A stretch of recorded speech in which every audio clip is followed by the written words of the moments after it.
pull up to the spot. What's up, me amigos? You need your building clean? Then hire all my people. You might know him or you might know me. But now that you're here, you're recruited to the team. If you didn't know, we the TPC, and we all about growth. Now let's chase your dreams. Mr. Alan Annis, welcome to the Profitable Cleaner, brother. I'm super excited to have you here. Well, thank you. It's I have here a little cool description of you, but I know you co-founded 8 different companies. I believe the one that you've created now is going to be the most successful that you've ever created. Would that be a correct Yeah, without statement? a doubt. Without a doubt.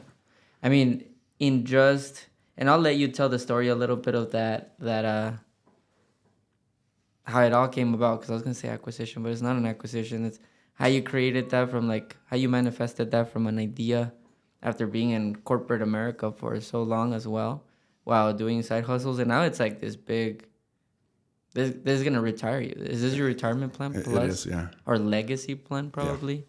Yeah. Okay. Would you mind, well, James, first of all, hello, how are you? How's it going, man? You doing good? I'm doing good. We're running off of about 4 hours of sleep, so I'm doing wonderful. That's always good. No, but super excited, man. I know just in the first 7 months of this new business, you guys did over $40 million of revenue, and now you guys are projected, if I'm not mistaken, or on a run rate. We're on a run rate of 40 million right now. Yeah. Exactly. That's very impressive. You know what I remember more about you as well, as we talk about business, that you listen to your audiobooks in 3x? Yeah, I do. I remember getting in your car one day here in Arizona, and I was like, what? I don't know what's going on. Like, I couldn't pay attention to I was trying so hard, and I didn't understand anything. So anyways, the reason I say that is you could tell, I mean, run rate of 40 million, 3x audiobooks, 8 different businesses. You've written 8 different books, and one of them was highlighted in the Today Show. Yeah, that was back Correct. in 2004. Yeah, I had a book on the Today Show. 3,000 people for my book signing. Yeah, it was crazy. What? Like, Actually, we should start there. that doesn't make any sense to me. What book was that? It was a book I wrote for Big Brothers Big Sisters of America. I totally forgot about that. Yeah, Oh my stories about mentoring the kids. Yeah, awesome organization. Why'd you decide to do that? Why'd you decide to get into Big Brothers Big Sisters and then write a book about it? Yeah, well, boy, that was a lot of years ago. I was looking for another level of fulfillment in my life, and so I got into mentoring. So I signed up as a big for that organization, mentored 4 kids over 10 years. And then they asked me to serve on their board of directors locally for a local chapter here in Phoenix. So I did that for a number of years and helped them with they had a business side of clothing donation, and I helped them manage that for a while. And I came up with the idea, like a Chicken Soup for the Soul, a type of book for the organization to kind of highlight the benefits of that organization for the young kids. You know, what does it mean, for a 7 or 8 year old kid? You ask them at the time, oh yeah, I like hanging out with my big brother. Yeah, but what does it really mean? And they don't really understand or comprehend until they get to be an adult, and then they're able to reflect back on, like, holy crap, that person had a dramatic impact in my life. And that was one of the things that I always saw was when I met some of the little, brothers that, grew up until their adulthood, and you start talking to them like, oh my gosh, the impact that big had on my life. I had no idea at the time all the, kind of life lessons that they were instilling in me. And all of a sudden I'm a big success because of that, and I have that a male role model in my life, which I didn't have at home because, for whatever circumstance. And to me, that was just a tremendous way of kind of showcasing the organization, is that, I ended up writing that book. It was 100 stories of the last 100 years, because the organization turned 100 years old in 2004. And, every single story in that book was showcasing and kind of interviewing the little brothers and little sisters as they grew up as adults, and were able to reflect back on what was the impact of that mentor in my life. How much time did that take for you to create? It was 18 months from kind of conception to delivery, and then we had the big party celebration in New York City where the organization was founded. Rented out Bryant Park and had 3,000 people there. The book was on the Today Show with Matt Lauer. Of course, his name is a little bit Totally tarnished now since then. But anyway, it was a really cool thing. We had Wayne Brady wrote the foreword in my book. Had all kinds of cool endorsements, and it was awesome. Did you have any idea when you published it of what a success was going to end up being? I went into it knowing, well, the irony is I didn't even know, like when I came up with ideas, I was like, okay, we just need to do this as an organization because I think, it's a good idea. And at that time in my life, it was like, look, if you have a great idea, why not act upon it? Why just leave it as an idea of, There we go. Here's kind of this, wish I could have this cool thing. I'm like, why don't you just freaking make it happen? What does it take to make it happen? And, I got people to help me. And so, I rounded up who I thought would be good people, and it was a great idea. And when you got a great idea, and sometimes it's easier when you've got a great idea to convince really good people to come help you with it. So That is so good. How do you discern what a good idea is? well, I think for everybody it's a little bit different. A good idea it's got to start with the foundation of something that excites you, something that you can see, man, I could really be passionate about this. This is really something that not only do I feel I want my life, but I feel like I need to do this. If I don't do this, if I don't at least try to accomplish this in my life, like I'm going to, be at my deathbed regretting that I didn't do that. And I think that's the life that at least I want to live is let's go out and accomplish some really cool things, really kick-ass things that, not a lot of people, act upon. And to me, I think it's part of it is just being an inspiration for others and including myself. Because, sometimes I look back at, some of the stuff I've accomplished in my life. I'm like, man, who the hell was that guy back then? I do that with my running. 2019, I ran 6 marathons. I ran a 61-mile ultra. Just the training alone, I did like 43 half marathons that year. I mean, and I look back like, man, that guy, I love that dude. That's the guy I need to tap into because that dude was fucking awesome. So that, and that's what I like to try to achieve in my life. It's just some really cool stuff. And so when you ask me, what's a really kick-ass idea, it's got to be something that's very inspirational, and it's got to be at a very high, very, very high level. That's like, yeah, not a lot of people have done this before. And is that what excites you? Like when you look at an idea, if the idea is too small, meaning if the idea is like very achievable and very easy, almost, yeah, like, 61 miles and 6 marathons is not easy. That's correct. That is crazy. A book from because the Big Brother Big Sister is a very well-known organization. Oh, yeah. They didn't have a book. It makes you wonder, like, what's going on why there? didn't they have a book? Yeah. And then you're like, great idea. It takes me 18 months. Most people don't commit to even closing a sale in 60 days. They'll forget to follow up. Like, it's like the weirdest thing ever, right? And now you're with your company now. So my question is, how there we go. How do you feed yourself, or what do you feed yourself to generate these huge, big ideas that create this like motivation and inspiration versus fear? Because I think a lot of people listening to this do get some great ideas, but they just don't know how to nurture that idea maker, if that makes sense. Because it's a different way of thinking. You think very different than 99% of people that I know. Yeah, I would agree on that. One of the things that I kind of figured out in my life is that you do have to feed your mind. And I listen to a ton of content. And so, I call it quote unquote reading, but, most of the books I read are really consumed as audiobooks. Yeah. And, which is, in my mind, there's nothing wrong with, consuming content, whether you're visual and you like to watch videos or audios and you like to watch, listen to podcasts and things like that. Whatever works for you. If you like to read, great, read. But for me, it was just easiest to, get my education, my learning in by consuming it via audio. And I think a lot for me is like, you hear that term, no extra time or net time. And it's like, okay, if I'm driving in the car I got a 30-minute commute going to the office, like, what am I doing with my time? Am I listening to music, or am I feeding my mind with some new knowledge, something that I can level up my own life? What's net time for those that don't know? Well, no extra time. So it's like, look, if I'm driving, I'm physically, locked into, hey, I'm driving, but it's not stopping me from also listening to content. And so it's not costing me extra time to learn while I'm driving. Just like, if I'm running on a treadmill and getting my cardio in, I got 30 minutes on a treadmill that I could be listening to something. I could be watching, a YouTube thing on how to better my life.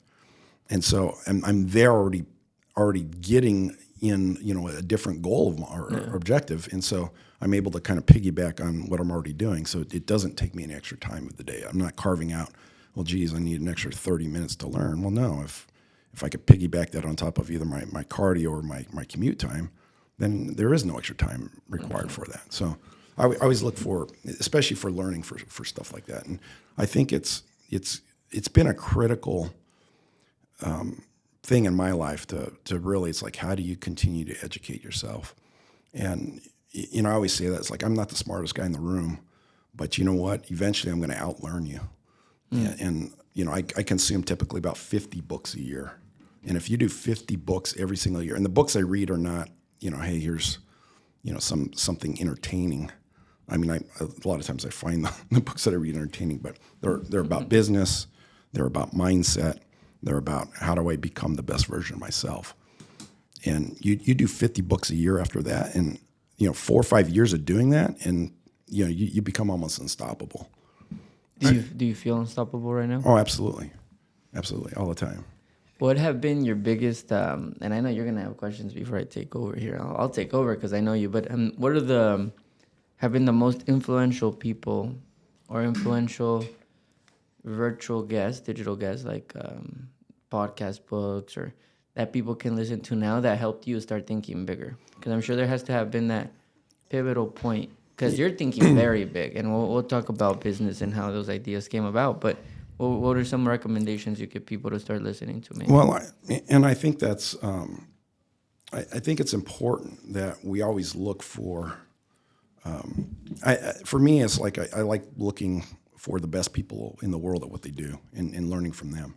And I think a lot of ways when you start to feed your mind with, 100, 200 people that are really, really good at what they do, it starts to change the way you think about things, Because if you want to be the best in the world at what you do have to think differently. You do have to think bigger, and you do have to have an understanding of like, okay, how do I compare against everybody else, and how do I get the edge or competitive advantage?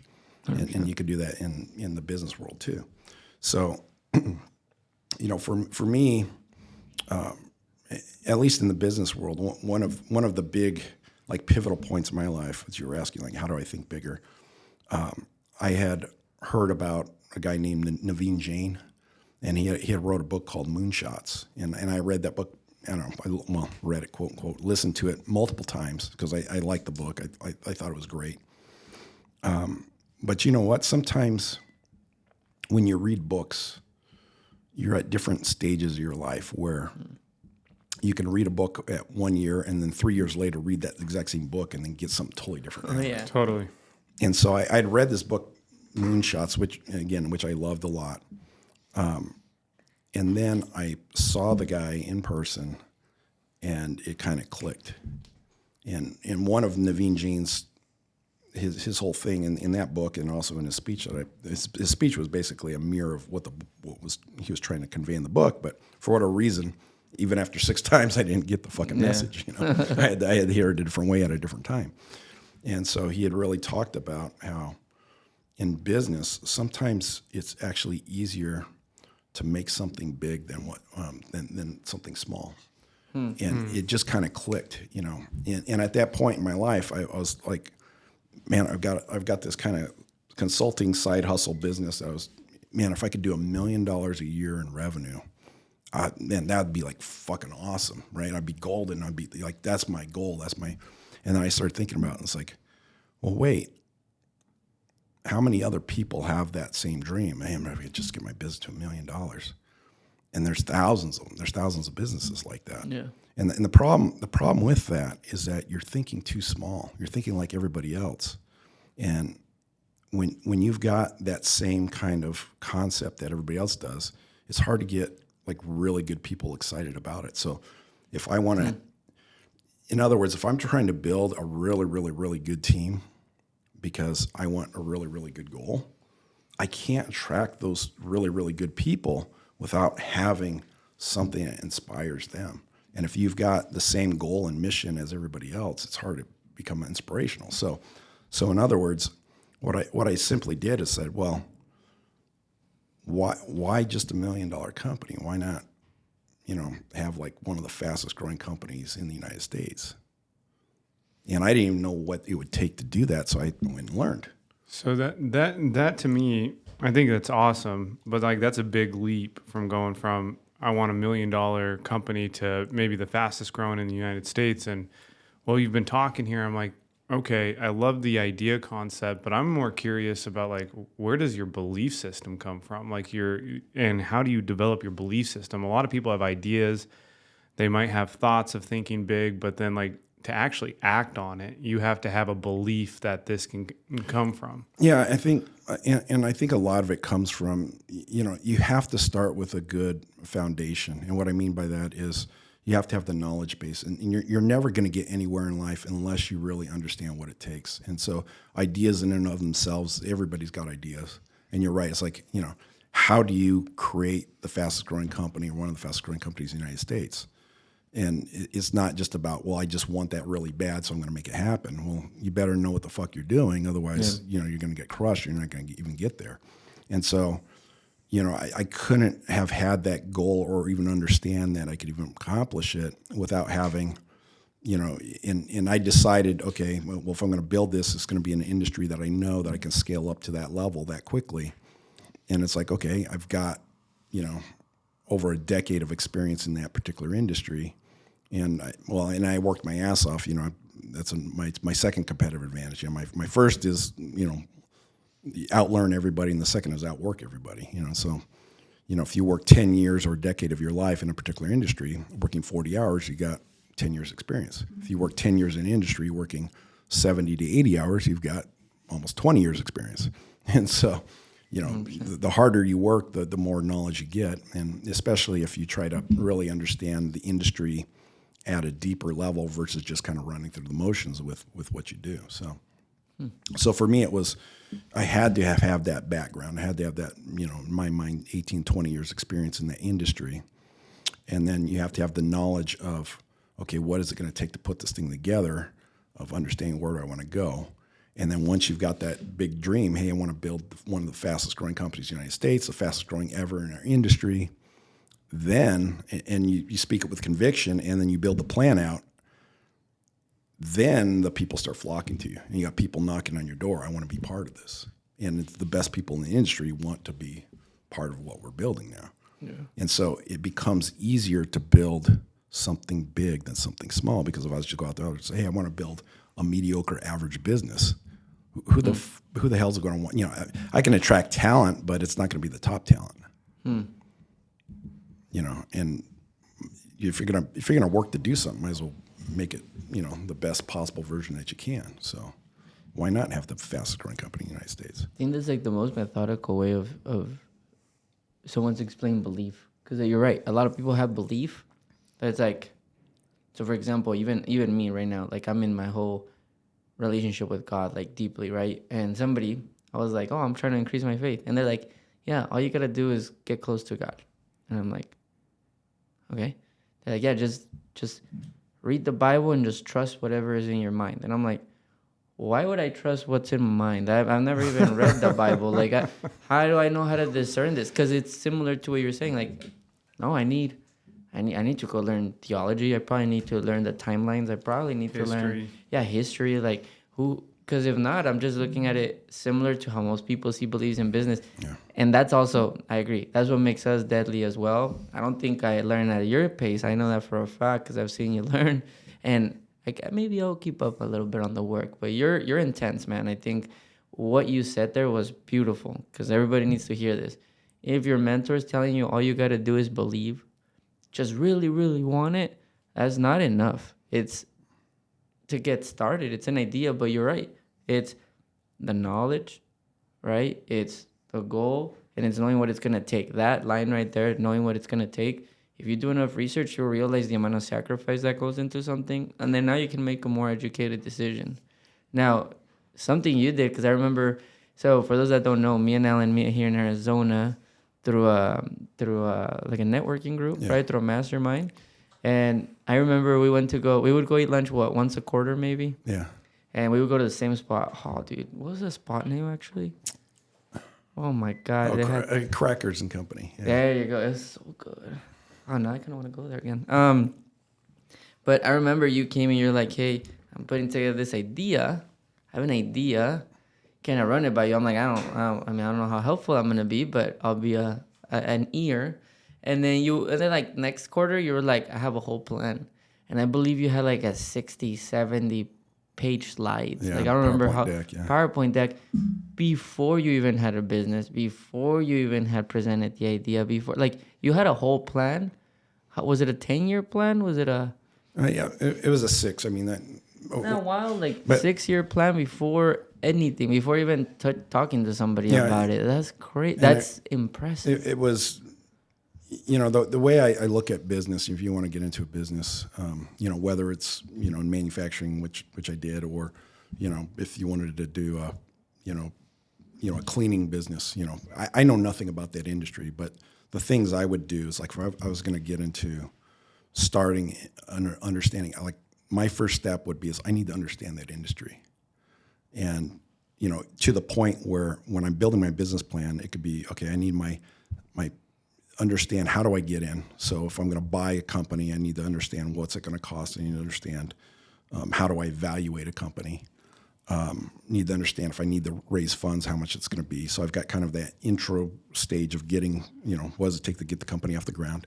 And then stage 2 is how do I scale up that company? I better understand that. And then stage 3, before I even start that company, is I want to know my exit. Am I going to sell this company? Am I going to, is it going to be a generational thing where my son takes over or whatever it might be? But I better understand all 3 phases before I get into that business. And that's where I think a lot of small business owners, they kind of find their way and all of a sudden, hey, I'm starting a business, but they don't do the homework and understand any of that. And so because of that, they don't really have a good long-term game plan. Like, their goal becomes, hey, I just want to do $1 million of revenue or whatever it might be. And they think that's what's winning is. But my new way of thinking is, I want to know all 3 phases so that I can build ultimately, what's the strategy? And strategy always starts with, what's my aspirational goal? In the case of my current business, I want to build the fastest growing company in the industry ever and one of the fastest growing companies in the United States. And then I need to know how to scale it. Hey, we put together a plan. Hey, we need to raise X amount of dollars. We need to, have these particular team members on board. And then how do we scale it? Okay, and we're going to need to do this, this, and this. This is going to be our where are we going to play in the industry? How are we going to win? How are we going to look at the different channels or ways that we're approaching the industry? And then last is like, okay, let's identify who's going to acquire us and what kind of money do we want to sell the company for? And then knowing that's, okay, if that's where we want to be, that's where we want to get. How do I build the plan backwards? If my 6-year plan is to sell a company for, $500 million, then how do I build it backwards? Where do I need to be in stages along the way? I think that's so key that you just said that. I had a mentor tell me, start with the end in mind. And it sounds like that's exactly what you believe. Would that be correct? Start with the end in mind? Yeah, for business, absolutely. And I think a lot of business owners fail to realize, like, hey, when you're creating like your business plan, so many don't think about the actual end goal. There's 3 things that happen to a business: generational, you sell it, or it dies. Yeah. Ultimately. My question to you is, once you have these 3 phases and you have them all laid out, whether it's you, a business partner, like, how do you communicate that plan to a team that's not overwhelming? So they're not going to know if you have a 100-page slide deck, everything in that plan, but how do you ultimately roll that plan out and get it off the ground? Or do they see the whole plan? Well, what we ended up doing for our company, because we did need to attract the top talent in the industry. It's like, look, if you're going to build something that grows faster than what any other company's ever done in the industry, you're going to have the top people on the team. And so how do you get those people excited about it? And you have to lay it out, and you have to say, look, this is what we're trying to build. And in that case too, we also, every single employee in our company is also a shareholder, and because we want them along the way. And so we paint this really awesome picture of like, look, we're going to build this company, to $300 million a year in revenue, and we're going to do it in 6 years. And then we're going to sell the company for $500 million, and then everybody's going to do extremely well at that point. And so that becomes the goal in mind, and that's what everybody's marching in that same path and point. And it's always good for a company if you got everybody kind of zeroed in on the same goal. What are we really trying to accomplish? What are we trying to achieve as a group, as a team? And it just makes it a lot easier. But when you start painting a picture like that, and it doesn't have to be over comp, you don't have to share, the 70-slide PowerPoint deck of all the steps required. That would, their eyes would glaze over on slide number 3. But you need to be able to tell the story, and it's got to be a very short and compelling story, because you want to get these people excited right away versus saying, look, I need a 2-hour meeting so I can go into all the details. No, they don't need the details. They just need something exciting. So I have a question a little bit along these lines when we're talking about our having a team. Someone like you, I'm curious, Alan. So you were in the corporate world for so long and then started this company. You guys have obviously scaled fast. Now you have 40 employees. What have you learned about leadership in I know you've been in leadership roles your entire time, but like now you have a team of 40 and it happened rather quickly. Yeah. What have been some leadership lessons you've learned here the past 2 years? I think, when one of the I guess challenges that I've seen or I've run into with scaling this company this quickly is because we're bringing a lot of people from kind of different companies together. You've got some people that have worked together in the past, because we're in a small industry where you get some people that, hey, I worked with them for a decade, and it's trying to get that amount of people to work cohesively together without, people stepping on each other's toes and trying to create, lanes of responsibility, things like that. So for me, it's keep circling back around to keeping people focused on the goal, and try to avoid, people conflict. And I think that's a challenge I think that a lot of companies have, is that, your people can be your greatest asset, but they can also be your greatest downfall if you don't try to manage them properly and appropriately.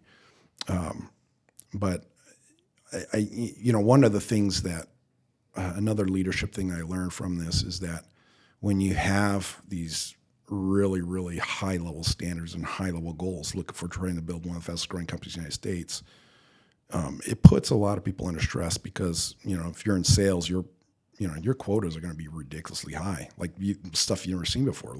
Like, what do you mean I got to grow up by? Yeah, well, this is what you signed up for. You wanted to be part of this awesome team. And then like, oh shit, you're right. I really do need to, double down on what I'm doing, and I need to be performing at a very high level along with everybody else. So, sometimes, you got to be careful what you wish for, and for us, it was, having these big goals does create a little bit of extra stress on the. Yeah, it's almost like the goal creates the standard, and then based on that standard, you attract the team, and then. I think it's also interesting that you guys kind of have this employee shareholder compensation worked out too. I would imagine that would be really incentivizing for everyone, just from a long-term perspective.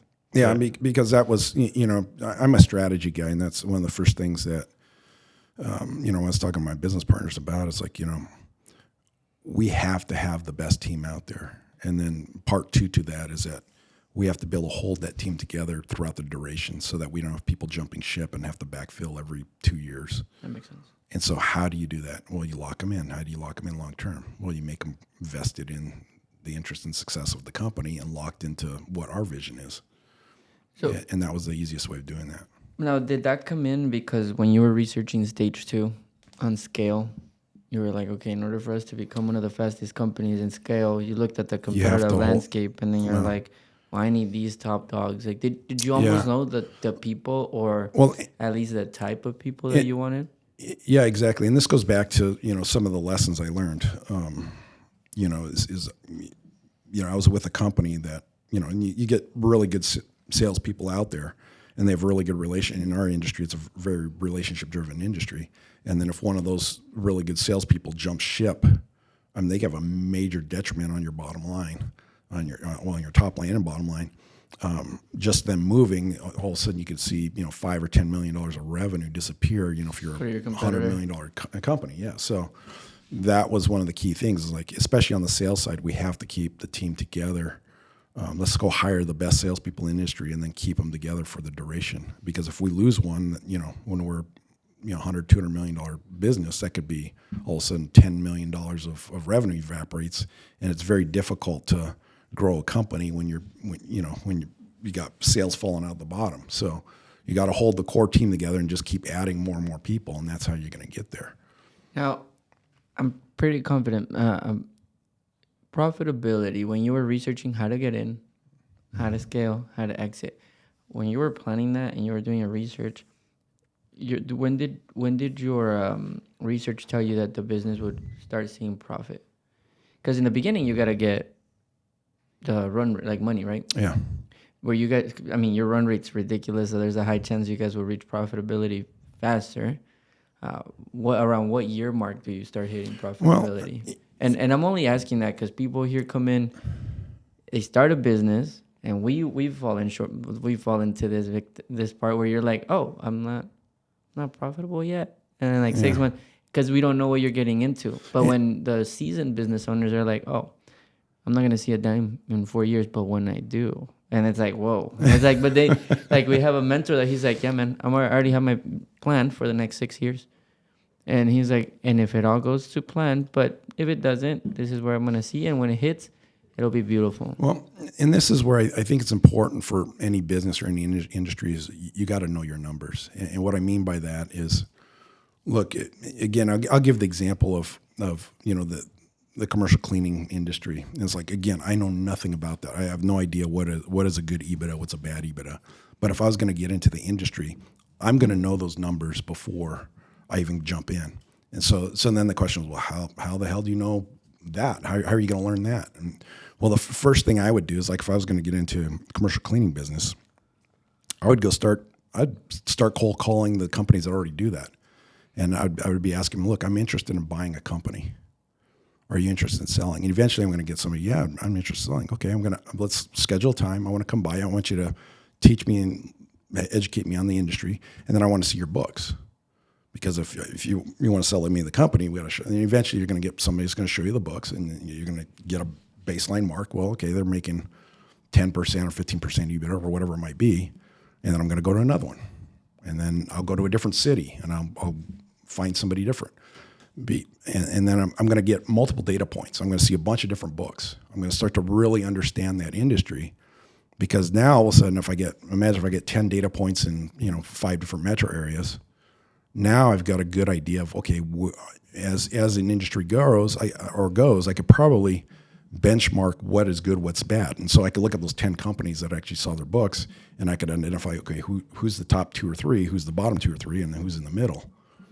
And then, as I'm talking through them, I could also start to understand what makes them good or bad. And I could start looking at some of their cost and some of the price points that they charge. And so, sometimes this could be, well, I find in this metro area, the companies are 5% more profitable. And so maybe it's a location thing too. And so maybe this is a bad city just because there's a ton of competition, and all of a sudden, all your margins are compressed because of that. And then here's a place that's open wide. And so that's, for me, that's exactly what I would do, is I'd find out things like that in depth about the industry. And the problem is that most small business owners, they have no freaking clue. They have no clue what a good EBITDA is. They have no, what should I be charging? What are my competitors charging? What's my competitive advantage?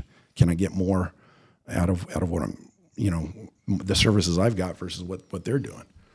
To me, it's like learn more. You got to become a master at your industry.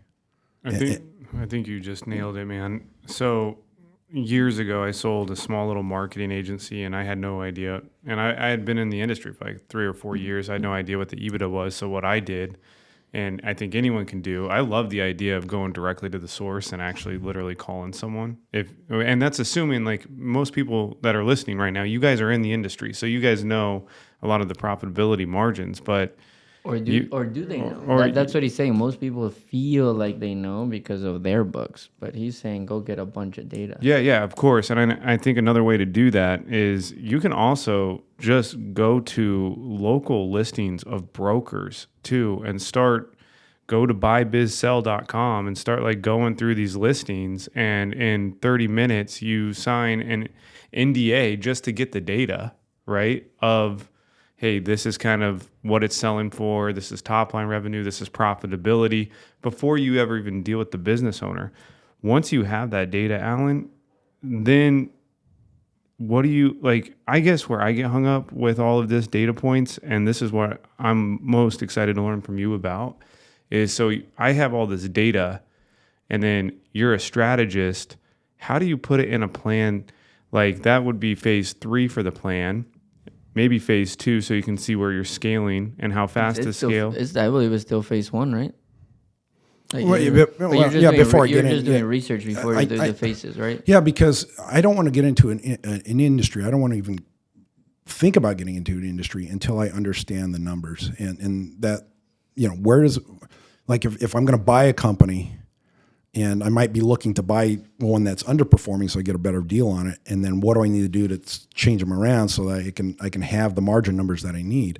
But I have to have an understanding of what that is, and again, geographically, it could depend on, hey, in this particular area, this is what is kind of the expectation that you can get, for your EBITDA at the end of the day versus, over here in this metro area. And so I need to have an understanding of that before I even get into that industry.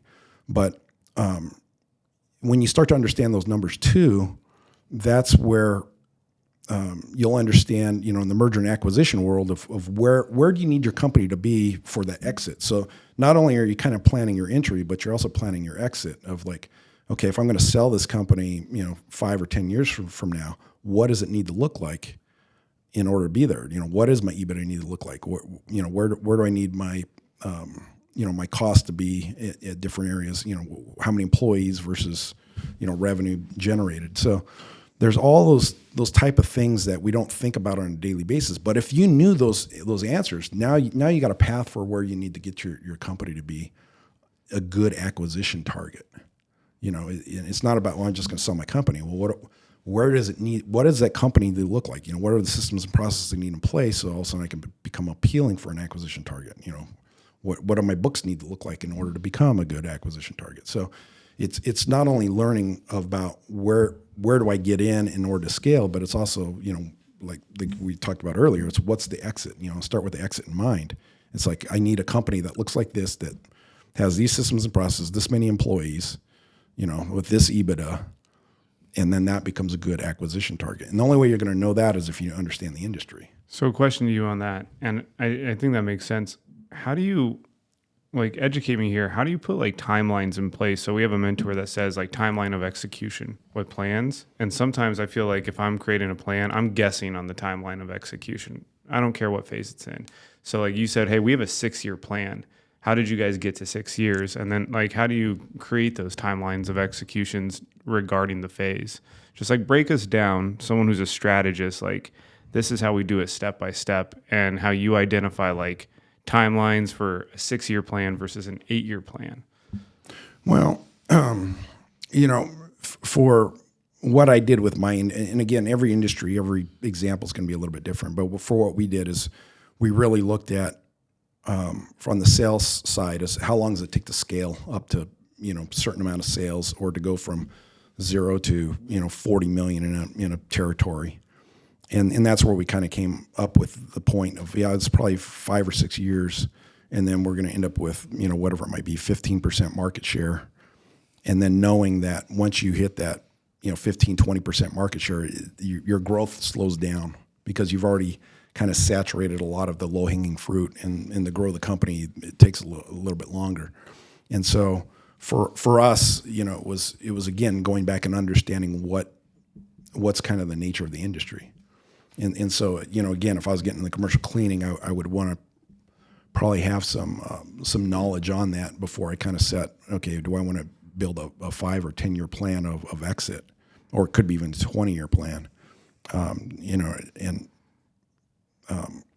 the more if you know enough about your industry, you'll be able to answer that question probably pretty quickly, I guess would be my point. And I would argue this is that you could be in an industry I've been doing this for 15, 20 years and really not know the industry. You know, that's a good point. You don't know the margin. Yeah. I know my margins, so I know how to run a business. Yeah. But just because, you know, you've got a 15% EBITDA, how do you know that's good? What if there's people out there making 20%? Wouldn't it be good to know what they're doing that's different than what you're doing? But you've never even asked that question. So you don't even know if 15's good. You don't know if 15's bad, you know? So you have no clue. And that's what I'm saying is like, understand your industry. And the only way you do that is by getting around other people that have had success, and you can start to benchmark against, you know, who's doing the best practices out there, who's making the really, really good money, because those are the people that I want to learn from. You know, you don't need to reinvent the wheel a lot of times. A lot of times you just need to find who out there is already doing a great job, and let's just model what they're doing. And that's where I know you guys do conferences and stuff like that, man. I would be eating that shit up, because that's where you want to be. You want to be around other people that are, you know, looking to be the best at what they do, and you can learn from other people. Before I forget this question, I like this question.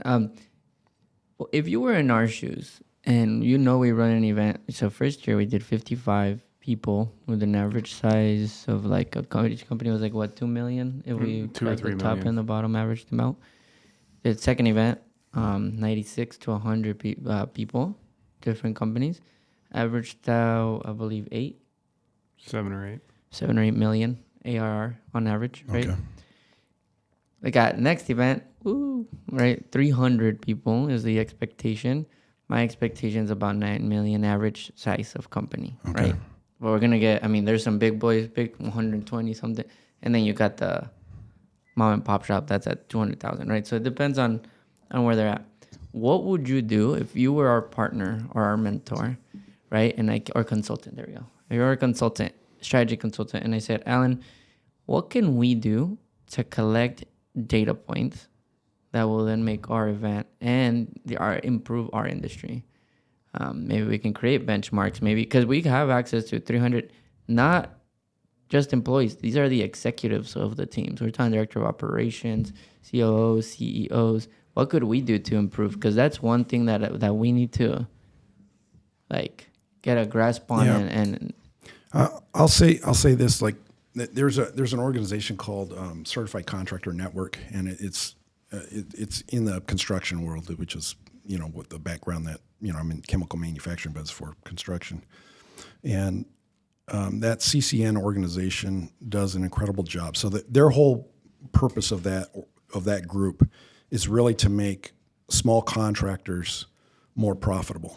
Okay. And so construction contractor, you know, whether you're doing windows, doors, insulation, roofing, whatever it might be, that's what CCN is about. And one of the things that they do exceptionally well is they're very open, and they always tell their members, like, look, this is a very open organization, and, you know, our expectation is that if you're going to be a member, you're going to attend our conferences, is that you're here not only to learn, but you're also here to give of your own knowledge. And, you know, this is the space here is safe. It's a safe space we're creating. But what we want you to do is feel comfortable sharing, you know, some details about your company that, you know, most of the time you would say, well, yeah, I don't want to share that with anybody. And, you know, so if I was in your guys' shoes, if you can create a culture like that, so for these attendees attending your event, can feel like, you know, I'm in a place where I can share this, and I'm not going to get, you know, roasted or demeaned by any way. It's about, you know, trying to educate and learn so we can learn from each other so that we can become better. And so I would have, you know, some of your breakout sessions might be, well, here's a breakout session on understanding cost or understanding profitability. And then make it not a session where you've got a main speaker up there just, hey, here's my, 30 slides of PowerPoint just talking to you. But this is going to be an interactive session, almost like a roundtable. And I would even encourage what CCN used to do is they would have a lot of breakout sessions like that where they would get, okay, well, here's a room, bunch of chairs. Let's put the chairs in a giant circle, and we're going to go around and we're going to be talking about it. And you could ask people, hey, what's your company? Describe your company. Oh, we do $2 million in revenue, and okay, what's your profitability? What's your EBITDA at the end of the day? Oh, we're at 12%.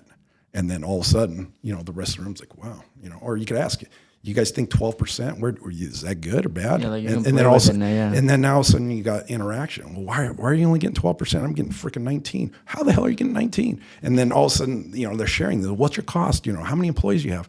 And then before you know it, it's just a back and forth session. And the amount of learning and education that goes on in an environment like that is freaking phenomenal. And then people are coming out, that was the most valuable thing in my company ever.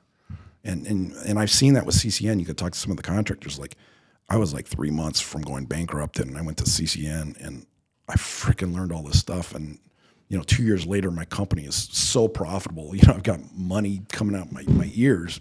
And I attributed everything that I learned because I didn't understand the business until I got around other people and learning from them. Where should my profit margins be? What should I be charging? How do I deal with certain employees or certain things? And so I would encourage, like, in an organization or an event like what you're trying to do is have a lot of breakout sessions like that, where it's like, hey, we're going to have a breakout session. Just talk about employees and some of the challenges that we have employees, and just let the people, hey, these are my top 2 problems I've had with having a staff of 15 people. And I have these same 2 problems. And they start raising their hands. Man, I got those same 2 problems. And then somebody else goes, I had those 2 problems, and then I did this and this, and I got rid of them just like that. It's like, holy crap, I never thought about that. Let me try that. And so use that so that people can learn from each other. You've got some of the smartest people probably in the entire industry attending your guys' conference. Just let them feed off of each other. You guys will learn. Everybody will learn that's attending, and then that's what will make your event super, super valuable. I'm just writing down a half page of notes here. What do you do specifically for your industry to continue to develop your growth and connection or mentorship from others? So, like, obviously we're talking about our Cleaning Profits event. In your space, like, how are you gaining that additional knowledge? It's all about connections and talking to people. And so the more connections you have in the industry, and I always from a strategic perspective of understanding the industry, like, I'm probably the best in our entire industry. And I've got the best data out there. Why do I have the best data? Because I talk to so many people and I get different people's perspective. And so I know, out of the 18 competitors out there in my space, and we only have 18 in our entire industry, like, I know what their size of their company, I know what each of them are doing in revenue. I know their challenges. I've got super detailed competitive analysis on every single one of them. I know their key employees. I know the employees that aren't happy that are looking to jump ship that I might be able to hire. And so when you start, the only way you get to understand that level is you just talk to people and you build those relationships where I can pick up the phone and say, hey, I've heard this rumor in the industry. What have you been hearing? And then all of a sudden you get a different perspective. You said that pretty lightly, but like, just the fact that you knew, hey, I have 18 competitors. I know exactly how many employees they have and who their key players are. Like, and who's not happy? And who's not want to leave? Like, that's a different level of playing the game. It is, but I think that's what's required in order. Like, look, if you want to be mediocre, this probably isn't the right conversation for you, right? But if you want to be the best in the world at what you do as a cleaning company, you better understand your space at a higher level than you ever thought was even possible. And that's like again, if I was getting in the cleaning industry, I'm going to go into a specific market. Again, strategy is about where to play and how to win. So here's my specific market, my where to play. I better understand every single competitor in that space. Well, here's the 15 companies I'm going to be going up against. Okay, what's their strengths and weaknesses? Who are really good people on their teams that I might be able to poach and get on my team? Because if I want to grow quickly, I know I'm going to need good people. So how do I attract those people? It's I've only met a handful, and that's why I wanted you on the podcast. But I've only met a handful of people that think like this. And when I mean handful, I literally mean like I don't think I know more than 4 or 5 people that think like that. The ones that do, they do have a level of success and a level of wealth that is usually you can't even tell how wealthy they are or what they do, but like their brain operates at a different level. Well, that's where I look at it, and it's like, look, again, I know nothing about the cleaning industry. But I feel you But would be successful. I could be super successful just by having a good strategy. And it's like I could never even learn on how to sell, be a salesperson in the industry or to do the production and service work. But I wouldn't need to, because I'd get the best people on my team that already know how to do that. I just put together the plan, get everybody excited about, hey, this is what we're freaking building. And you want on board, and we're gonna decimate the entire industry, and we're gonna freaking own this thing. And you guys are going to be on this awesome team. I bet I could find some really good people that have a ton of experience in this industry that would raise their hand and say, oh my God, I want to be part of that. And is that because you feel like people don't get an opportunity to be a part of something bigger like that? I think that there's not a lot of people, or there's not a lot of people that put together stuff like that. So the opportunities of, like, especially, in an industry like this, which is probably one of the smaller industry, it's not like a giant size industry, it's a small industry. And when you create a big idea like that, it's a lot easier to attract people because they've never heard anything like that. Nobody's ever talked like that. It's like, yeah, I've got, I've been, selling commercial cleaning stuff for the last decade of my life, and I just do it as a job, and it's something I'm good at, and I've got the connections and relationships with.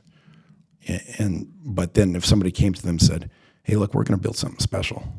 This is going to be at a whole new level. We're going to do something really cool. I want you part of the team, just to be part of something really cool, because I know you've never been part of that, because, you've just been selling commercial cleaning. At least that's what you just told me. And so when you create kind of this bigger vision and to get people wrapped around it, that's kind of what I learned from Naveen Jain. It's easier to build something big than just something mediocre. Nobody wants to really be part of it. Nobody's jumping ship to go join a mediocre company. But if you think about that, even with like Tesla. When Tesla was first starting out, it was like the place. The amount of applications that they got of people that wanted to go work for Tesla is freaking insane. Yeah, and they're hiring some high level. I mean, they're still right now hiring some level people like. But it's the same thing. I was like Naveen Jain. Naveen had this idea of, hey, there's this molecule on the moon called helium-3 that could be used in fusion reactors that could be super valuable. Why don't I create a company that does mining on the moon to mine helium-3 and bring it back to Earth? And you're like, what the fuck are you talking about, dude? It's crazy. But when you start saying something like that, it's like, that's my vision, is we're going to build the first mining company for the moon. We're going to mine helium-3 and bring it back to Earth. And then, that for certain people becomes, oh my God, I could be part of a company like that. That'd be incredible. And then now you're attracting some of the top talent to be able to pull something like that off. And that's what I'm saying, is create that same vision, whatever that might look like in the commercial cleaning space. And you could build a killer. And once you have a killer team, you're going to be unstoppable. I think you just hit something big. So like the last minute there, you just mentioned vision 3 times. And I know vision can kind of be a broad word, but I think it's important in this context. And when you think of commercial cleaning, you're right. There's a lot of companies that just go through the motions almost, as I would say. There's probably not a big vision there, but we've interviewed one of our good friends of the show, Diana Betancourt, and she's built a big company, a very successful company, a leader within the industry. And the very first podcast we did with her was literally probably the first 20 minutes of that podcast was all about vision. And it's like, that's not ironic there that one of the most badass companies in the industry, in my opinion, has this badass vision. So if you're listening to this, maybe challenge yourself on like, I'm more than just a commercial cleaning company. How can I create that vision and then give that to my employees? How do you create that vision? Exactly. Yeah.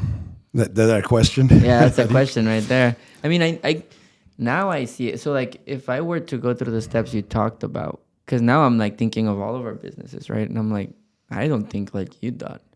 So like if you were to ask me like, do I know every single competitor in the podcast space and how they've scaled, or even like studied a media company that started as a podcast that I don't know that.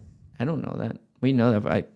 I know that for the event space. I actually know it a little bit more than the podcast. I don't know it for others. I don't know it for the software. So I'm like, I kind of know it, right? Like I feel competent enough to talk about it, but not mastery to the point of being able to present it like you did, where it creates this drive to like learn more and outwork anybody. I think that drive comes because you have the data, and everything becomes more achievable when you have data and when you have something that you're moving towards.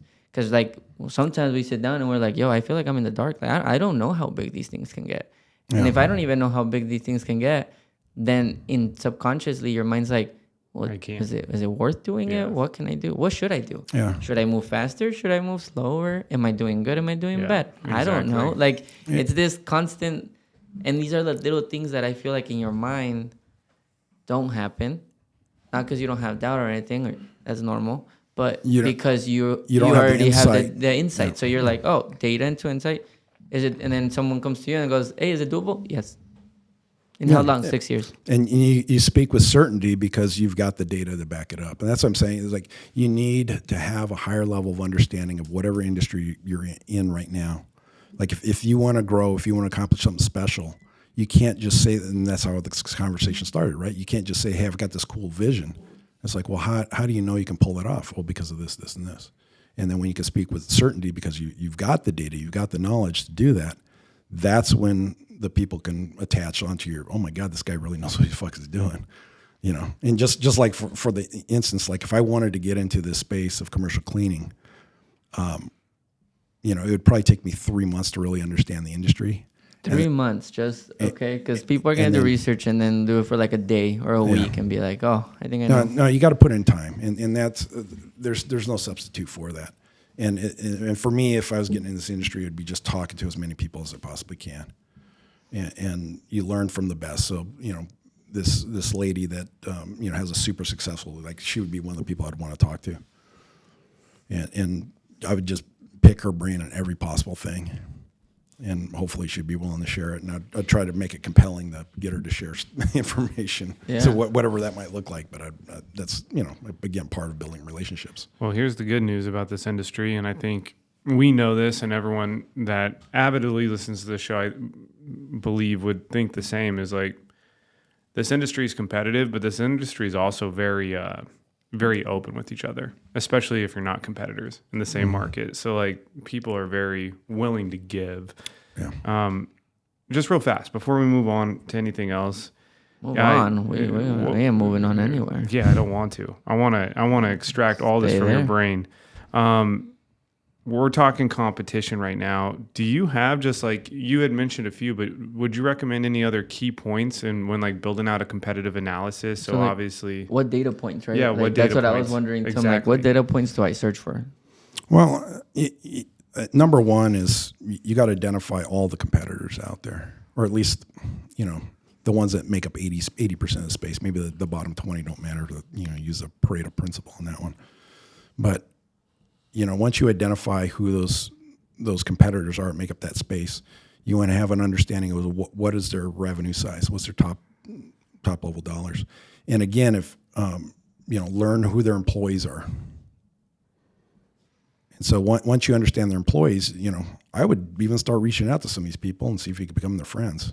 You know, it's like keep your friends close, your enemies closer. Yeah. Because sometimes they can give you insight. And again, I don't know how small your industry is, but if you have people jumping, hey, I used to work for this company, now I'm doing sales for this other company. Sometimes you can gain a lot of insight, you know, from those people that have been around for a long time. And then, you know, from that, maybe you start to understand, you know, what do they charge? And some of that you can talk, you know, when you're going out there and trying to solicit business, you know, well, who are you guys currently using? Oh, we're using this company. Okay. Well, do you mind sharing me, you know, what price you're paying, what services they offer? Because ultimately you don't want to be in a space where you're just competing on price. Because if you're just competing on price, which most people do, then, you really don't understand what motivates or drives those customers. And so I would do like a full competitive analysis would include what is their service offering. And service offering might include what's their payment terms, what specifically do they do. You got to find kind of the drivers out there of what drives people to make decisions in the industry. And you could ask, again, a lot of that you can uncover. You probably already know, a bunch of them if you've been in the industry for a while, but, I'd be asking questions to the but how many prospect. actually know their payment terms? Right, like I might know my competition a little bit if I've been in the industry, but do I know my competitors' payment terms? Probably not. Oh, Well, and sometimes you're not thinking about stuff like that. Well, exactly. what if I change it from net 30 to net 60 or something? exactly. And it's like, well, do I have the cash flow to be able to do that? But if 100%. But if all of a sudden I was able to close twice the business just by doing that, and it's like, fuck, I'll figure out how to get the extra money. Yeah, and that's I a great just point. doubled my company size on just something stupid that nobody ever thought about. So it's you got to really understand what drives that customer. And so I would analyze from, everything from, how do they specifically do the service? If there's different, again, I don't know much about the industry, but I would. Response times, right? Whenever there's issues, Yeah. do they do agreements for how long? Yeah, whatever it might be. Renewal clauses. Yeah.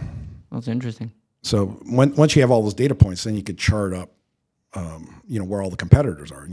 Just put them on a scale 1 to 10, build up, something on an Excel spreadsheet. Well, here's my, 15 competitors I'm dealing with, and then here's the 8 or 9 things in this industry that really matter to the customers, and then where are they at on a scale 1 to 10? And of course, price is going to be one of those. Well, are they price leaders or are they not? And how do they do different levels of service?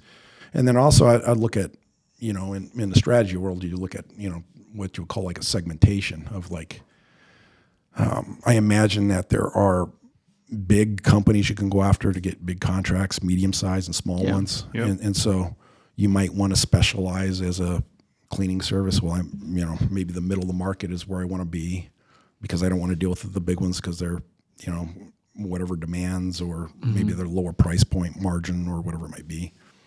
Or I don't want to deal with the small ones because they're just not worth my time. Yeah. And you want to try to segment your market in that because some of your competitors are going to play better in better spaces than others. Yeah. And so when you say, well, I got 15 competitors, well, but if I'm just looking at, let's say I'm doing the bottom of the market, well, maybe I only have 3 or 4, and That out of make the up- 15 because That the make others, up the others 80%. Yeah, That's really cool. Yeah, because the others might not want to play in that space. So, in strategy, they call it, you want to play in the bloody ocean where everybody's at, or you want to play in the blue ocean where Exactly. there's no competition. And so I would always find a space where not a lot of people are playing, and that's the blue ocean. And so the only way you know that is by doing, again, understanding your industry. Because, again, I would not even get into, starting a business until I understood that. Where should I be playing? The strategy side, where to play, how to win. My mind is over here. I'm like running at 100 miles an hour, man. And I don't want to deviate us. Do you have one, or do you want me to just go? I'll go. I do have a I'll question, go but for it. Are you gonna deviate us? yeah, I'm going to deviate us. So if you don't want to deviate, then No, I guess just to make sure we can tackle the strategy and the research part. You wouldn't get in if you didn't have the research, if you didn't have data points. But let's say you were already in. Let's say somebody listening to this, they're in, and they're like, "Oh man, I'm already in." Do you start as if you were starting new? the same space? Yeah. I wonder if people were to do the same research now, even though they already have a company, if after they see it, they would be inspired to keep going, or they would be motivated to be like, well, this is not it, is it? Look, the reality is that I think if you do the work, it's probably going to change your strategic focus of your company. And if I was in this industry and was just, running through the motions and, hey, I get what I get at the end of the year because that's what my profit's been for the last 10 years. Yeah. There's going to be a ton that you're going to learn by doing the work and doing the research. And part of it might be is like, look, I either need to get out and sell this thing, or I need to scale up, or maybe I continue what I'm doing, but maybe I can get an extra, 4 or 5% on my margin at the end of the year. In any case, doing the research and finding out where the rest of the industry is will help with that. But again, I would say is like, look, if you're, if you're listening to this podcast, my guess is that you're not out for mediocrity. You're out for trying to improve what you're currently doing. And if you're trying to improve what you're currently doing, then I would say you're probably thinking way too small. And so, to me, like if I was getting into this industry, I'd say, how do I build one of the fastest growing commercial cleaning services out there? And I want to be top 3 in the entire United States in size. And I'm probably going to be acquiring a bunch of different companies, different cities, and doing organic growth at the same time. But that's the plan I would put together. And I would say, I want to be that in 10 years, and then I want to be able to sell to, so I want to identify who's going to be buying me. And that's how I would get into this industry with that. How do you set that big vision and then start doing the work backwards? Okay, well, if you want to be one of the top 3, like who are the currently the top 3 largest commercial cleaning businesses out there? And if you don't know that answer, then how could you even possibly know? And that's what I'm saying, is that you don't understand the industry well enough. And it's like, okay, well, once you understand, okay, who are the top 3? How did they get there? Maybe I need to understand that, because maybe I follow a similar path. Because if I'm just trying to make up some of this stuff as we go along, it's going to be a lot harder than already doing what somebody else has already succeeded at. 100%. But Alan, I'm just not good at research, man. I didn't even graduate high school. I just kind of stumbled into this entrepreneurship world, and I've been in it for 5 years. Yeah, and you know what? I'm almost in the same boat, because I don't have a massive background or education, traditional education, if you will. I have an associate degree from a tech school. Really? I didn't know that. I've never taken a business class in my life at a university. But yet, I've got people with MBAs that I'm way smarter than, that I run circles around, especially on strategy. Why is that? Well, I read 50 books a year. Yeah, you got a knowledge. If you passion for learning. If you read 50 books a year, you will outdo the smartest people out there. I didn't know that, dude. For a second, that you had like an MBA, almost heading into a PhD, because most people. Because this is one conversation we've had. We've had multiple conversations, and you're very smart. You're the one that got me into want to seek strategy and learn how to research. Why do people just hate research, man? And why do you love it? And why do you love strategy? Well, again, I think what's funny is, probably 15 years ago, I thought I knew a little bit about strategy, but I really didn't. And then at the time, a company I was working for, the owner asked me, "Hey, you want to help me with strategy?" I'm like, "Yeah, sure." And again, I thought I knew a little bit about it, until you start researching. Like, man, I don't know jack shit about this, And then you start reading books, and so I started reading books, and I did 30 books in 12 months on strategy alone. And what's interesting about this too is whenever you start taking, when you start taking a deep dive like that into any segment, whether it be marketing or sales or strategy or production or whatever it might be, after you get to about 10 or 15 books, you start saying, man, a lot of these books start sounding similar. They got this chapter that's almost identical to this other chapter I read. And then by book 30, you're like, 80% of this book was a waste of my time, because I've already learned it 15 times over. And then now you're trying to pull out the 1 or 2 new learning points in each book. But that's where you want to be, is like where you read a brand new book and you're like, I already know this.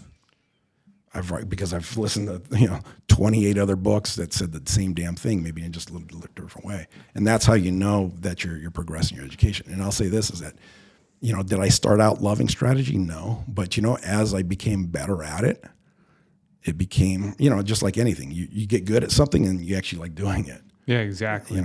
And so I went from there, from reading 30 books on it, and then I said, okay, what other reading books I believe is always not enough. I need to get around people that do this shit for a living. Yeah. And so, okay, pull up Google.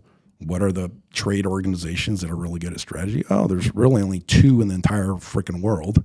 Okay, I'm going to go sign up be a member of one of them, started attending their annual conferences. So I started doing that, and man, I'm around some of the best strategists on the freaking planet.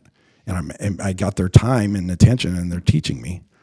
And then I did a one-up on that. I actually decided, hey, I want to be around the really, really good people, which are the people on the board of directors. So I put my name up, and I ran for the board of directors of that organization, and they chose me. So I served on the board of directors of Association for Strategic Planning for 2 years, serving with some of the smartest strategists on the freaking planet. Yeah, you were telling me, who was that guy? You were like, oh my God, I'm trying to remember at breakfast. You were like the main guy, I think, like he did strategy, but like for the government or. Oh yeah, it was like some crazy. Yeah, and people with incredible resumes. I mean, I served with the chief strategy officer of the U.S. Secret Service. She's awesome. I got her phone number. I could call her anytime. That's wild. Some of just the crazy stories that she's got about some of the scenario planning. She's probably one of the best scenario planners on freaking planet Earth. And then yes, other people. Just incredible people. I got a chance to get to know and serve.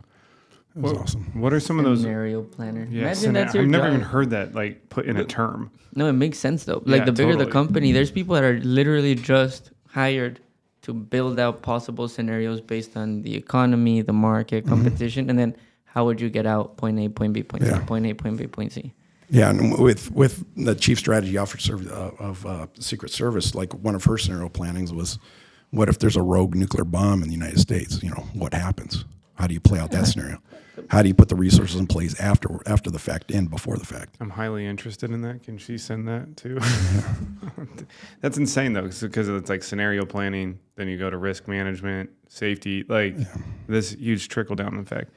In her particular case, all the way to the normal, like the everyday citizen, like how do we keep them in control of it? Like, Yeah. Doesn't that sound crazy? That's at a different level.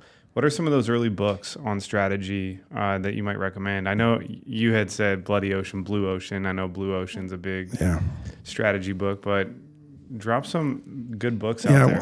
One of my favorites is Is it how to win? is it How to Win or Plane to Win? I think Plane to Win? Plane to Win. Yeah. I asked the same question like 2 years ago, and my mind changed after that.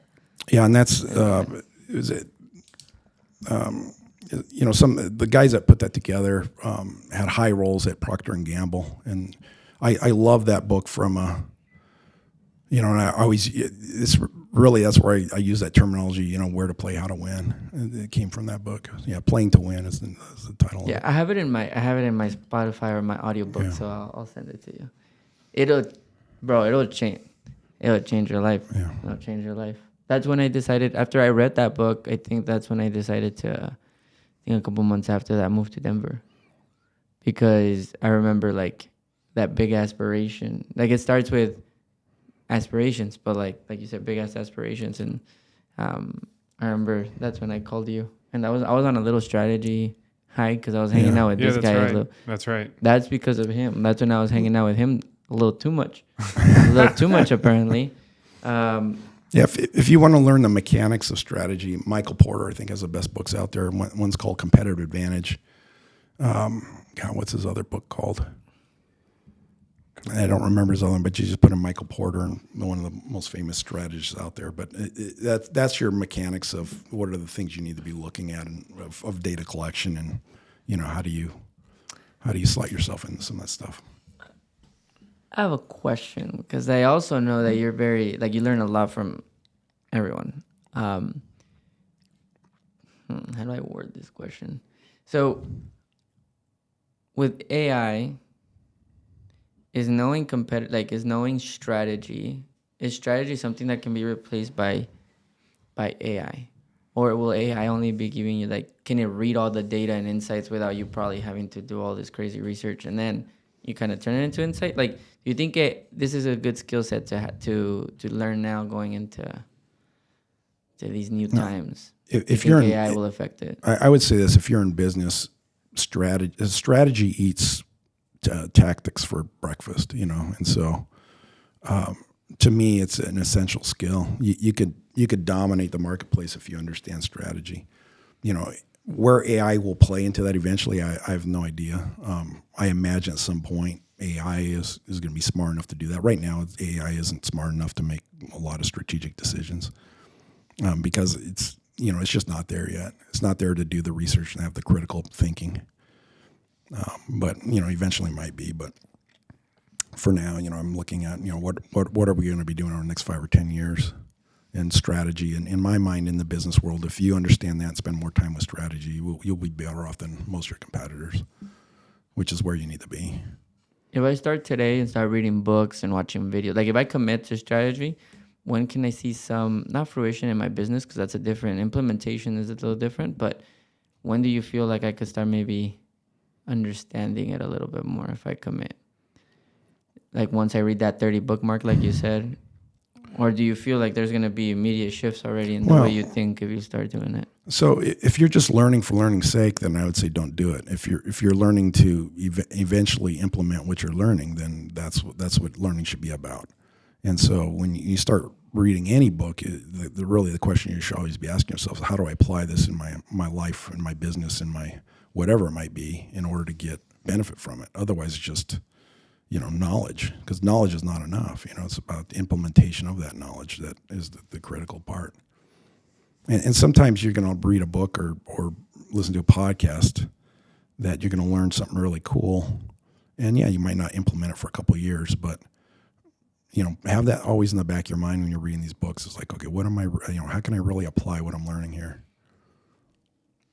What's, do you have a question before I get?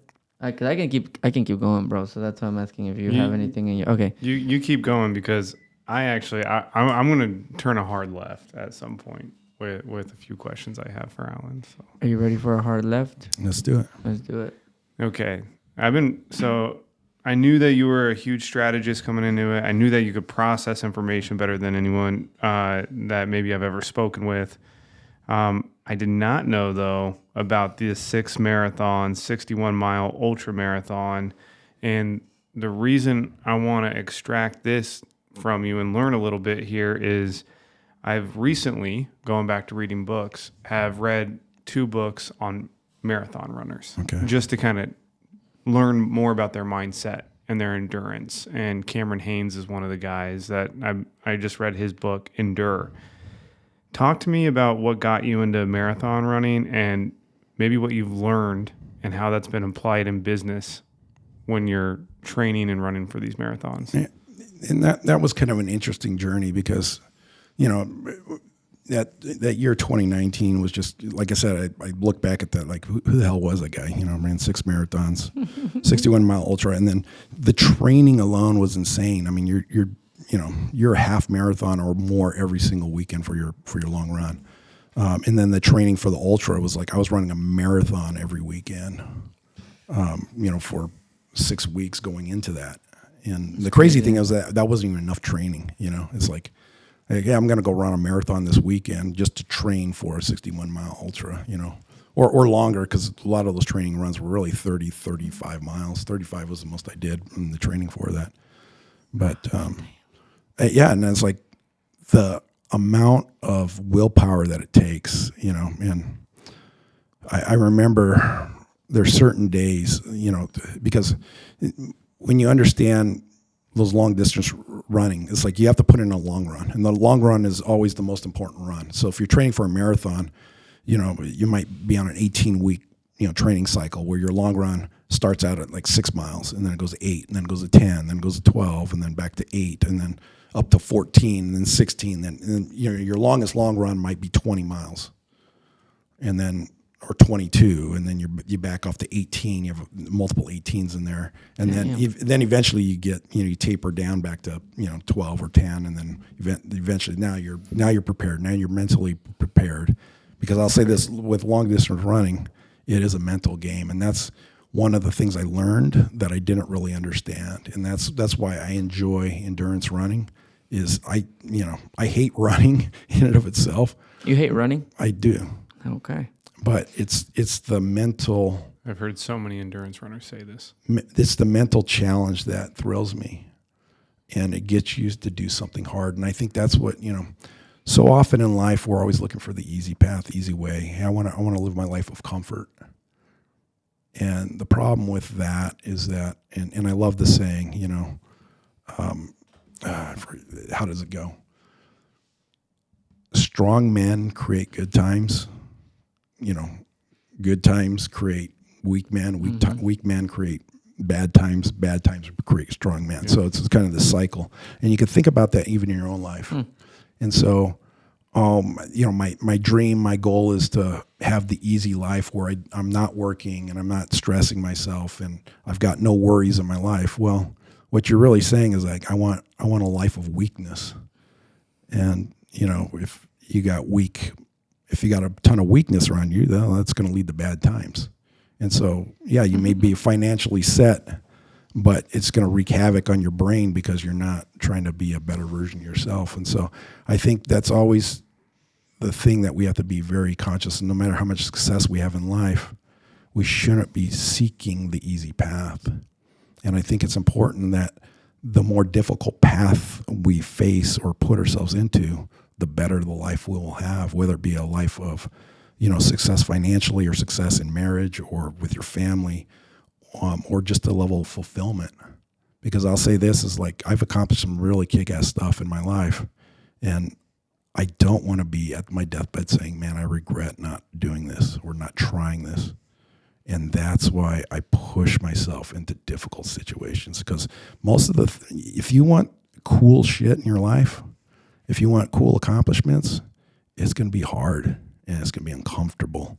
And the more that we can get ourselves to be in that mental state, the easier that becomes. And then the more proud you can be. Like, again, I look back at that. Who was that guy in 2019? Because that dude was fucking amazing. And I'm super proud of who I was back then. So I have a question there. You keep saying, who was that guy in 2019? My thought coming to my head is, what happened in 2019 or 2018 maybe for you to want to become that guy? So, and this is the crazy how things sometimes, you know, trickle in life is that I had weighed, I was probably 25 pounds, 30 pounds overweight. And I had been that in the past, and I'd lost 20 pounds and then I gain it back. You know, a lot of us go through that, you know, the cycle, right? Yeah. Hey, I'm fit this year, and the next year I'm like shit, right? And then you're up and down, you know, I'm gonna make a run at it, and hey, I get in good shape. And so I went to a Tony Robbins seminar, which he's had a tremendous impact on my life. It's one of the people that I give a lot of credit to helping me who I am today. And I've been to, I think, 13 or 14 of his Unleash the Power Within. We gotta go, bro. Dude, I would love to go. Yeah, we'll plan one, and I'll go with you guys. I would love that. Let's go. But anyway, the reason I keep going back to the UPWs, you know, Unleash the Power Within, is what that stands for, is that he always bring 3 goals, and he helps wire it into your mind. You're going to accomplish, you're going to achieve this goal.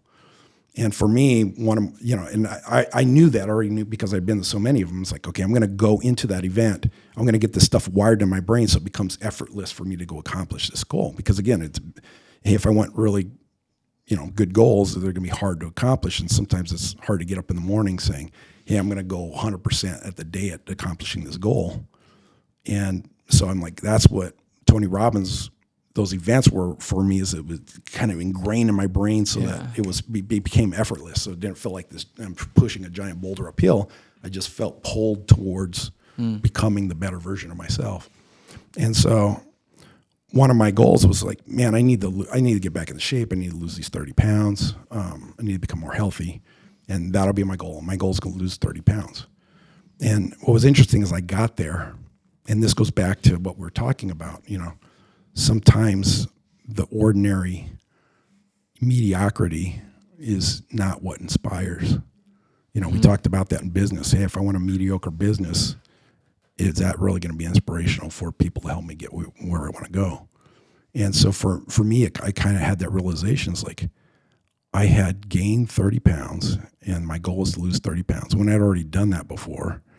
And it's really not fun. And that's what everybody else has. And to me, I was like, this goal sucks, to lose 30 pounds. That's a shitty goal. And he had this exercise that he did at that seminar where you kind of create, like a vision board. Hey, let's write as fast as you can for the next 10 minutes of every cool, awesome thing that would be ever on your bucket list. And that was one of the exercises. And one of the things was I wrote down, I want to run a marathon. When at that point in my life, I had never run more than 6 miles in my entire life at one time. I wasn't a runner. I was slow, but for some reason it just kind of clicked. I'm like, man, if I could run a marathon, that would be freaking awesome. Especially, at the time, I think I was 48 years old. I'm 48, never run more than 6 miles in my life, 30 pounds overweight. Man, if I could run a marathon, that would be incredible. That would be so inspirational for myself. I was like, that's it. Because I know if I'm able to accomplish and pull off that goal, those pounds are going to be gone. So I didn't make it about, losing the pounds. I wanted something that inspires me. And that's what I did. And it went from, my goal was just, hey, I'm going to run this first one. And the crazy thing is, like, I had no idea what the fuck I was doing. So I got out of that thing. I'm like, yeah, I'm gonna go run a marathon. Time, baby. Yeah. And so I get out there and I just start jogging. There's strategy to it. And that was my I guess my fault is, like, I didn't have the strategy, but I kind of figured out the strategy along the way. But it almost got to the point where, like, I had knee pain, all kinds of stuff, and I almost quit. And I had to kind of battle through a whole bunch of, figuring out things and understanding the strategy. And I started reading the books to, figure out, okay, what's going on with my knees. And I made some slight adjustments and my knee pain was gone. And so I had to kind of figure it out. I didn't really have a good person to model from, which was probably one of my mistakes back then. Is I should have found someone that's good at marathon running and learned everything I could from them. But it took me a while to kind of get there. But anyway, that's where that whole thing led from. And then once I got the first one under my belt, I was kind of hooked onto, the day after I finished that first marathon, I'm like, I have to do another one. And so I immediately signed up for another one. And then I did another. And it just became this thing of, I just wanted more of that. For what reason, though? Or was there no reason at that point? It was just like, just to see what you can do. Because sometimes I get in this weird thing where I'm like, well, I'm just curious if I could. Yeah, I think a lot of times in life, once we start having success with something, we want more of that. And for me, in order to get even that first marathon under my belt, I had to kind of be at some level of obsession, because I think that's true. Anytime you want to, like, achieve something really good in life, you almost have to become obsessed with it. Like, if you want to play at the highest level, and going from zero to running a marathon and being 30 pounds overweight to losing those 30 pounds, yeah, I had to have a little bit of a session with that. And I think it's important that you understand that and are able to kind of play with that in your life. And that's true for business too. Like, if you want to be the best business at what you've got in your area, you kind of have to become obsessed with it, where you're putting in a ton of time and energy into it, because that's the only way it's going to happen. And so for me, I think part of the obsession was I just wanted more success. I wanted to see how far I could push it. You keep I'm gonna go back to this, because you keep saying, man, that guy was fucking awesome in 2019, almost as if, like, you miss him. I do. So what happened? That level, like, I found it very difficult to live every day at that level of commitment and desire. And so I do miss that. And I want to get back to that level of being able to, just make shit happen. And I think, for most of us, for all of us, I think the biggest battle we have in our lives is not anybody in particular out there. It's the battle you have within your own mind. And to get yourself to do the stuff you should be doing on a daily basis, if you can master that, life becomes easy. And maybe easy is the wrong answer, but life becomes fulfilling, and you're able to achieve incredible things. And that, to me, is like I had mastered that at that point in my life, where it's like the stuff I should be doing, I was doing. And I remember, and it becomes hard, like when you're training for a marathon, like, man, I got to go run for 4 hours on a Saturday morning when that was my only day off, you know, and I was getting 4 or 5 hours of sleep every single night. And, you know, I would, when you're training for a marathon, you always want to, like your long run should always be on the surface that your race is going to be in. So it's like, okay, I'm in the middle, you know, I'm in Phoenix Metro in the middle of summer. I have to do a long run outside. And it's like, okay, I got to start at 3 a.m. because my run's going to be for 4 hours. Because once that sun comes up, the temperature raises so much, you're going to be done. And so, like, if you could picture that, I'm working, you know, 70-hour weeks. And then I have one day off, and I got to wake up at 3 a.m, getting, you know, 3 hours of sleep. Wake up at 3 a.m, got to go run for 4 hours. You know, with nobody holding me accountable except for myself. That is freaking hard. And then do that every single Saturday.